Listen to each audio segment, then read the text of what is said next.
wa kwanza mwaka 2025, kaimu mkurugenzi mkuu wa mamlaka ya hali ya hewa Tanzania Dr. Ladislas Changa alitoa mwelekeo wa mvua za msimu wa masika kwa maeneo yote ambayo yanapata mvua mara 2 kwa mwaka, ikiwemo maeneo yote ya kanda ya Victoria.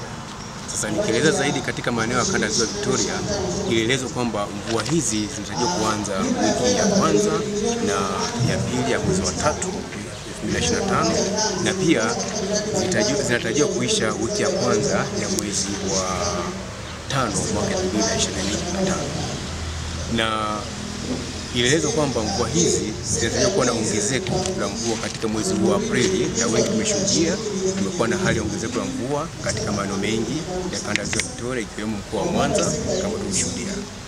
Na nini tathmini yake hadi kufikia tarehe hii ya leo mwezi wa Aprili? Mvua kama tulivyosema, mvua zilianza tarehe 7 mwezi wa 3 mwaka 2025 kama ilivyotabiriwa, na vile vile mvua kubwa katika mwezi wa 3 ilinyesha tarehe 9 mwezi wa 3. Kwa hiyo kimsingi kama ilivyotabiriwa ndivyo mvua zilikuwa zimeanza wiki ya kwanza ya mwezi wa 3. Na hadi kufikia leo hii mvua zimeendelea kunyesha, na kama ilivyoelezwa mwanzoni kwamba tunatarajia kuwa na vipindi fupi vya mvua kubwa katika mwezi huu wa Aprili, na tumeshuhudia wote kwamba kipindi cha mwezi wa Aprili kumekuwa na hali ya ongezeko la mvua. Na sisi kama mamlaka ya hali ya hewa Tanzania, pia jukumu letu ni kutoa tahadhari ya hali mbaya ya hewa au hali mbaya ya mvua inapotokea.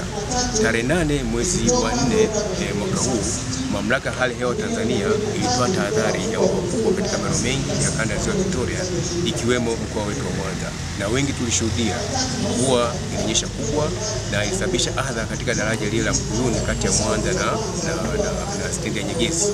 Kwa ni vizuri tunapotoa tahadhari, ni vizuri wananchi kwa jumla kuendelea kufuatilia, kwani tahadhari hizi ilikuwa sahihi kama zilizotolewa na mamlaka ya hali ya hewa Tanzania. Tunatakiwa tuchukue tahadhari, lakini tahadhari kwa upande wa sisi utoaji wa huduma au sehemu ya mapato tunayotumia ni kuangalia vile maeneo ambayo yana vihatarishi, kuhakikisha kwamba tunachukua hatua.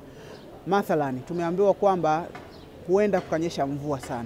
Kwa sisi tunaenda kuangalia, je, athari inaweza katokea kama maeneo gani?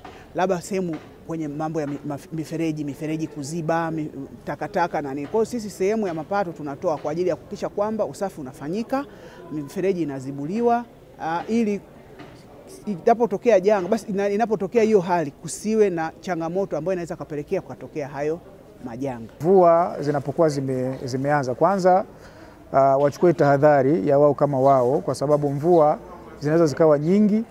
Wale ambao wamejenga pembezoni mwa barabara tumekuwa tukiwaelimisha wasitupe uchafu kwenye mitaro, lakini pia inapojitokeza dharura, maana hali ya maisha inatofautiana, mwingine amejenga tofali za bloko, mwingine amejenga tofali za udongo.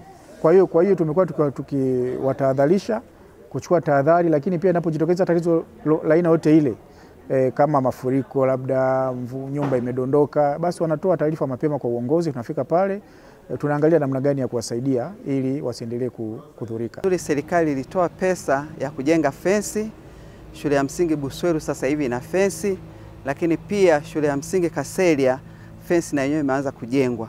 Kwa hiyo nitoe rai kwa walimu kwa kipindi hiki, kwa kuwa shule ina fensi tayari, niombe watoto muda ukifika, kama kuna mvua kubwa, basi wasubiri mpaka mvua zitakapokata ndio waruhusu kwenda nyumbani. Lakini kwa watoto wadogo inabidi wawapigie simu wazazi wao waje kuwachukua. Wasiruhusu watoto wadogo kutembea kwa kipindi hiki cha mvua, kwani wanaweza kuzama kwenye maji.